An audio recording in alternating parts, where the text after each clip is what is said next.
Welcome to the Clinical Cantonese class provided by Family Care Physiotherapy Clinic.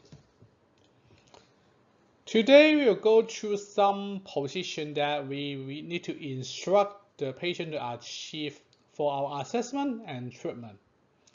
Some of the vocabularies are quite different from Mandarin Chinese, so it's good for us to learn. First of all, we start with very simple, standing up, sitting down. Stand up, we say in Cantonese, 企起身, 企起身. So all the blanket here, I put it in Mandarin Chinese, then you can see the vocabulary we use are quite different. Then sitting down, we say is 坐低, 坐低. Medically, we have our standard term to call lying down facing up is supine lying. But we instruct the patient very straightforward. Lying down, sometimes we add it lie down on your back, okay, or lie down with facing up, okay. So to describe this position in Cantonese, we say 瞓低, 瞓低. To be specific, to emphasize the facing up, we say it 面向上瞓低, 面向上瞓低. Sometimes we need to check the back or anything behind, so we go in the position, it's called Pong-nai position, how to check the back with facing down. We call it 趴轉, 趴轉 in Cantonese. Here I want to share something about English, because when I study in Australia, then we usually say lie down on your back or lie down on your tummy. But sometimes I think when I use it in Singapore, people have different interpretation. They do it oppositely. So nowadays I only say lie down with face up, lie down with face down to be more simple and straightforward. Side lying, sometimes I want to check the outside or the inside of the legs or the shoulder to be specific. So we instruct the patient lying on the side, either on the left or the right.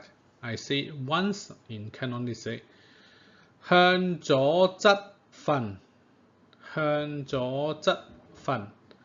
Or sometimes we say 向左邊瞓, 向左邊瞓.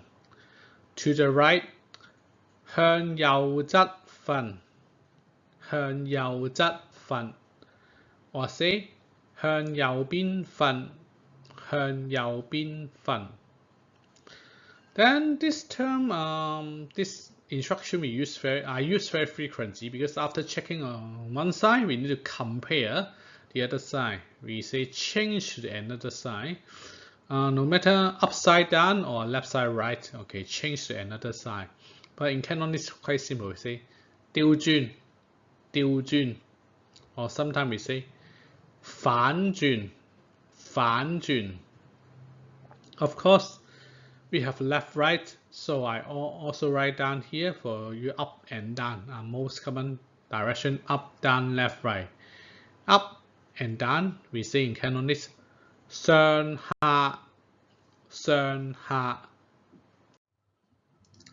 So we describe the side, left, right, up, down. In Cantonese, we describe as a side, really a side. Okay, we say 左邊, 右邊, 上邊, 下邊. Okay, this is how we describe in Cantonese.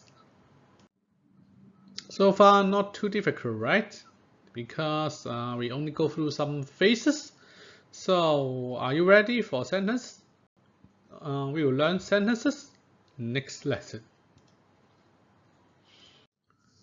Today, another story about Hong Kong Cantonese culture is that we so much love eating instant noodle. Instant noodle, I think it's quite similar to Japanese and Korean. Sometimes we want quick carbohydrate to fill our stomach as a meal. We cook instant noodle at home. This kind of instant noodle you can easily buy in supermarket here. It is originally from Japan, of course, but they moved their factory to Hong Kong in very early 1970 or 80, I think. Then become very popular in Hong Kong, so we consider it as a Cantonese food already. So the Cantonese, how we say it? We say 即食麵, 即食麵, or we say 公仔麵, 公仔麵. 公仔麵 is a special term. It has a story, but I don't want to jeopardize too much, sidetrack too much. Okay, I keep you to explore.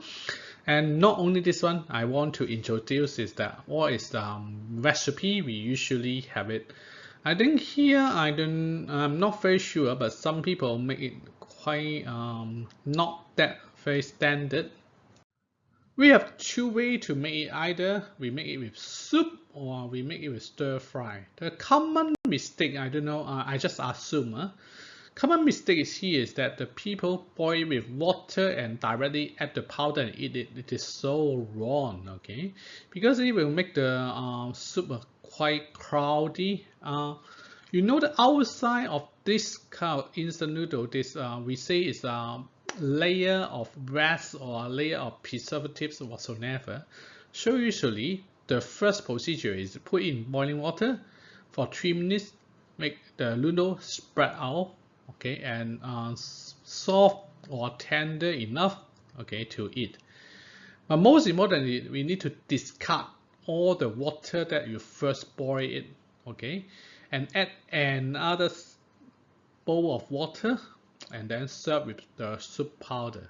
2/3, I think, not full powder because it's very heavy sodium, not good for your health. But overall, instant noodle is not good for health. Don't have it too frequently. We Hong Kong people like serving with lunch meat and egg. Quite similar to the last limmer, I think. Yeah, so we like lunch meat and egg. To stir fry it, we sometimes also like stir fry it after you first cook with boiling water. We add 1/3 of the soup powder and stir fry with a little, remember very little, dark soy sauce. Okay. Also, you can add your ingredients, for example, the meat, the egg, or some small sliced vegetable. This is usually how we have it. How popular it is, just like the all-day breakfast in the UK. So sometimes during the weekend we are too lazy to have breakfast. We serve it as a bunch. Yeah. I hope you enjoyed this lesson. We see you again next week. Thank you.